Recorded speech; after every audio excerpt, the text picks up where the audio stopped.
Strong by Zumba team. This is the video where I will demonstrate to you some of the basic moves that are found in a Strong by Zumba class and a Strong 30 class. So let's start by squatting. This is the way that I would normally explain to the members and participants, sometimes before the class and as part of some cueing as well. So when we're going to perform a squat, one of the most important things to keep in mind is to have the knees and the toes facing to the front of the room. If it is a basic squat, so this is a frontal view, I explain to them that knees shouldn't go inward or the feet forward, and watch for their alignment. And in a rear view, side view, it will be like this, keeping the knees behind the toes and lowering the hips as much as possible with proper form. So this is your squat. We have then in a class traveling squats. Right, we have squat jacks, which are more of plyometric moves. I show them this. I always tell them to keep the torso straight and out, the chest out, the shoulders down, the chin away from the chest. All right, that is more or less about squatting. Lunges, well, more or less the same situation. In lunges, we have forward lunges, and we try to reach, the goal is to have a 90-degree angle, the front leg and the back leg. So we'll be like this. Again, knees and toes to the front of the room, to the back of the room, 90-degree angle. Trying not to bring the torso forward, keeping yourself in the center of gravity. In a side view, it will be like this, right? Right? Yes. Lunging, static lunges. In our Strong by Zumba class, we might have a forward lunge, pause, back lunge, pause, forward, pause, back lunge. Right, that's the basic one. But we also have diagonal to the back lunges, right? Again, keeping that knee not hyperflexed or hyperextended. We have side lunges. In our side lunge, the inside leg is straight, 90-degree on the leg that is traveling. The traveling leg. So it will look like this.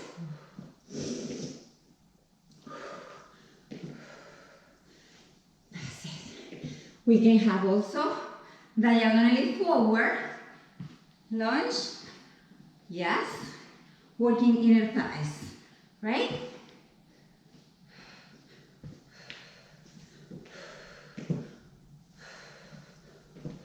And rear lunges, of course. Rear lunges and forward lunges, we should keep the legs parallel in the basic one. Now if we want to perform a courtesy move, courtesy lunge, then we cross the leg, right? Working inner thighs, working the muscles that cover the hips, the iliopsoas, and to the other side. Like in our last quadrant, we have this lunge, squat, and then this one, right? Squat, here curtsy, squat, backward lunge. All right, that's about it with lunges. Next move, planking. Oh, you gotta love plank. Or iso abs, as it's called in the industry. So when performing a plank, I tell to my participants, students, to watch their alignment, of course. Some of them tend to lift the head or to drop the head. I tell them to keep the head aligned with the back.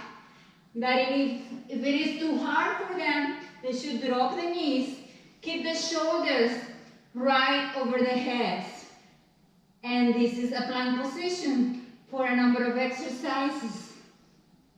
This is a basic plank Then we have low plank, right? We can have extended plank right here, where the hands go a little forward. We had a class where we were doing exactly that. I believe it's class number 4 in the 4th quadrant. Yes. All right, what else about planks? Well, I also tell the students that if they have difficulty even keeping this short lever of the plank, they can transfer the body weight a little bit to the back and still try to hold it. As they get stronger, they bring the hips down, they get very, very strong, and then they go to the toes. All right? We have movements like this in our classes, extensions that require balance and stabilization. So we train for that in our classes too. All right, planks, push-ups. Oh, gotta love push-ups. And we have a wide variety of them in different classes. We never get bored, and we just keep on getting stronger and better. So, push-ups. Here we go, basic push-up. I tell them that is, as a reference, their hands should be 32 inches from each other. When it is a basic push-up, they can also perform it from the knees, right? And the idea is to get as low as 1 fist distance from the ground. So, we go down and up, right?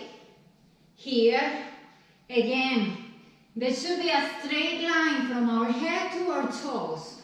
We come all the way down and all the way up. This is a basic push-up. We reduce the lever if we need to, right? Okay, then we have a variation of a basic push-up. We have traveling push-up.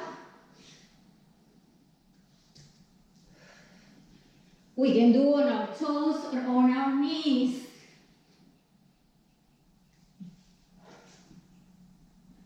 Right? Then we have tricep push-ups.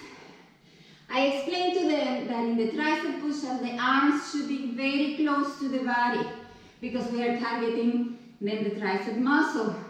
And we are lifting our own body weight, which is very, very effective. Anyways, arms very close to the body, right? So we go down and up. If we are here, we had a class where we had like a plank shooter and then come all the way down, then we would drop the knees and come back to the plank shooter. I love that one. It looks like this.